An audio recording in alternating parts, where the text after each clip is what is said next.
Can we have now Dr. Niranjana S.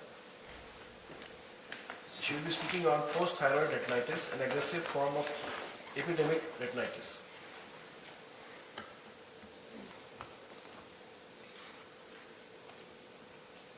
So good afternoon everyone.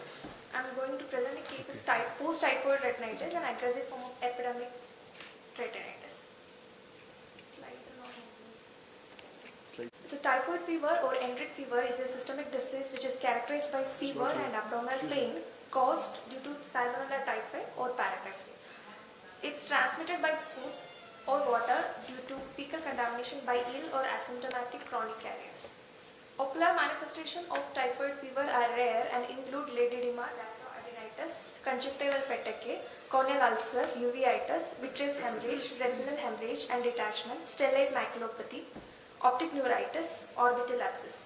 These are caused either due to direct invasion of the organism into the ocular tissue or immune-mediated response. Our purpose was to describe the demographic and clinical features of post-typhoid retinitis.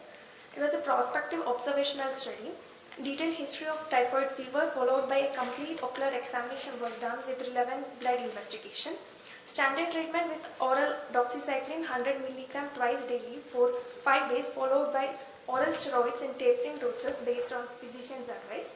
Anti-VEGF was given when required and final follow-up was done around 3 months. 16 eyes of 10 patients were included. Bilateral involvement noted in 6 patients and anterior segment involvement was noted in 3 patients. Presenting vision was counting finger 1 meter or worse in 90% of the patients. Final visual acuity was found to be good in 3 eyes, that is more than 6/12, moderate in 11 eyes and poor in 2 eyes. 4 eyes had worsening of lesions, newer lesions, infective emboli along the arterioles up to 2 weeks even after starting oral treatment and then showed resolution over 2 months. So this the patient has posterior synecdoche with typhoid retinitis. This is the fundus image of the day 1 typhoid retinitis in a 55-year-old diabetic patient and no other retinopathy features are seen. This right eye shows neovascularization and the left eye shows the emboli with large lesions. The same patient, the lesions resolved after oral steroids and anti-VEGF in the right eye. This is the typhoid retinitis patient presented with visual active 660 and this right side image shows lesions resolved with treatment but severe arteriolar sheathing and foveal ischemia with visual acuity 660. The first image is day 1 typhoid retinitis.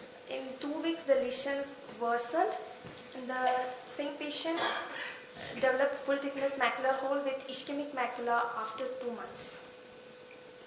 So discussion from this study we could say that post-typhoid retinitis, the natural history is aggressive and it involves anterior segment as well. In posterior segment there are more chances of arteriolar embolism and sheathing. Extensive multifocal lesion may worsen in spite of early steroid for some time before they resolve. Hence the final outcome shows higher chance of ERM or foveal ischemia with poor visual outcome.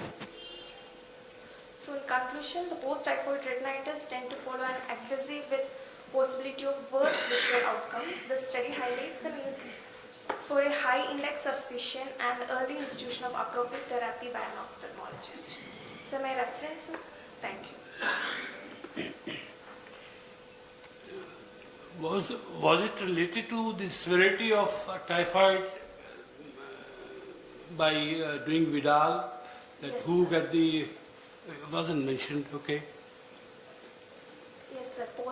Like Vidal, actually post typhoid it was presented like 2 weeks to 3 weeks after the typhoid fever.